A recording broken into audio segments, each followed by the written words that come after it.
also from Japan, we got a confirmation that we are getting another Xterra, and it will be a brand new body-on-frame SUV. Yeah, midsize. Yep.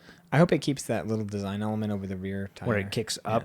Yeah, That's cool. So this is the only official image we have so far. I did ask AI to extrapolate from this to what the rest of it could look like. So theoretically, what maybe the next Xterra could look like. Here's another one too. The original Xterra was discontinued over 10 years ago now. They did officially confirm that it is coming back. They also revealed it's one of 5 new vehicles that will be built on this new body-on-frame platform. That was like the big news story was like Nissan's, 7 new vehicles or something? A lot of new vehicles. Yeah, which is weird because they don't have any money. Some of these are going to be built here in the U.S., aimed directly at the Toyota 4Runner, and apparently they confirmed that it will come standard with a V6, and on top of the V6, a hybrid option. Coming for you, 4Runner. Yeah. 4-cylinder runner. Yeah, that's what 4 stands for.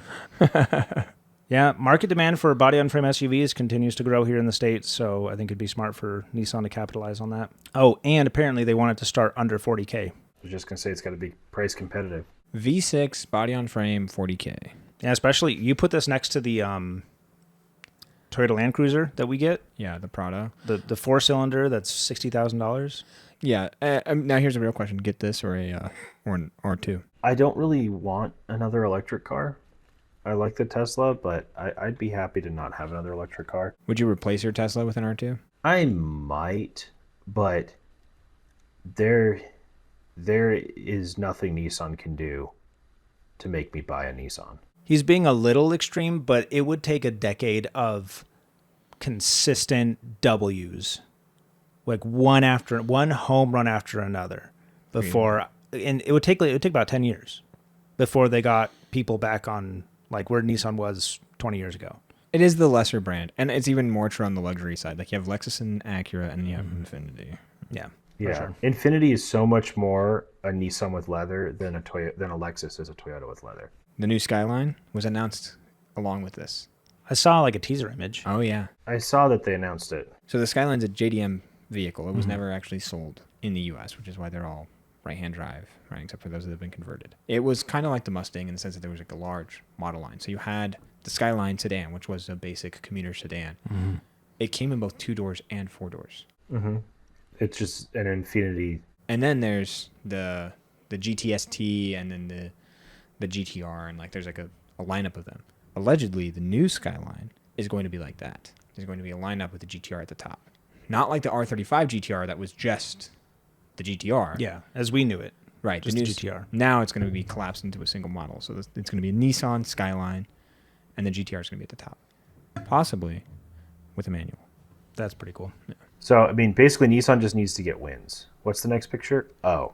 The next gen Nissan Juke was revealed. Yeah, so speaking of baby. just consistent wins, one after another.